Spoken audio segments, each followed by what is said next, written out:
Evel, here it is about 24 hours after yesterday's jump. You're in bed. Have you been faced with situations like this before, being in bed 24 hours afterwards? Oh, several times. But that's part of the price you pay for success in this business. I mean, you're out there fighting the elements, and this is where you're going to end up. Anything happened during that jump that you had not really expected other than the fact that you jumped a little further than you had planned? Well, the tailwind, I think the wind was coming out of the south, and it pushed me a little far, the motorcycle. The back end started coming around. And actually, when I hit the ramp, I know a lot of people weren't aware of it, but it almost knocked me out. In fact, I remember going forward on the motorcycle and was just about to black out and just tried hanging onto the handlebars. And coming back, when I landed, it knocked my feet right off of the thing, and my back, I knew I'd broken my back. I just knew it. You stayed with it, though. You came back to the hotel here, and it was some 6 or 7 hours later before you finally succumbed and said, I'd better see a doc. Is that because of the fact that you have been injured so many times and you can react to those pains and generally know what the problem is and think that you'll overcome it without that attention?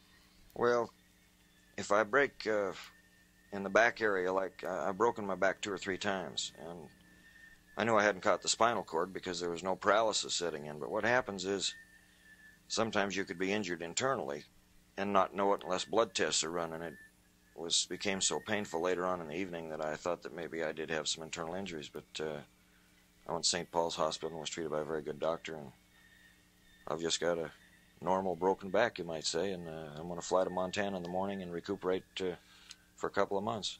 The doctor at the hospital said you'd have to take it easy for 2 months. Can Knievel take it easy for 2 months?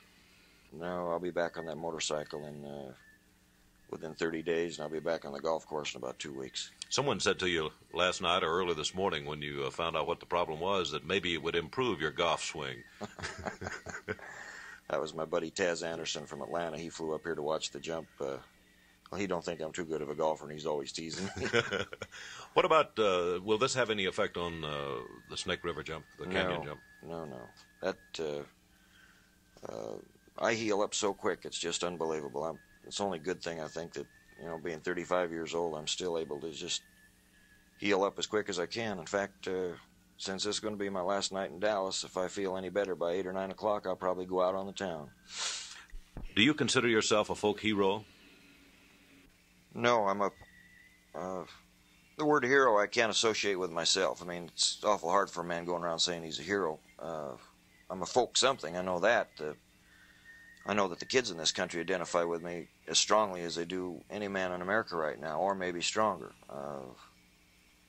I hope, my only hope is that I don't disappoint them. You used a line and a portrait of you on ABC's Wide World of Sports on Saturday about the Snake River Canyon jump. Can you remember what that was?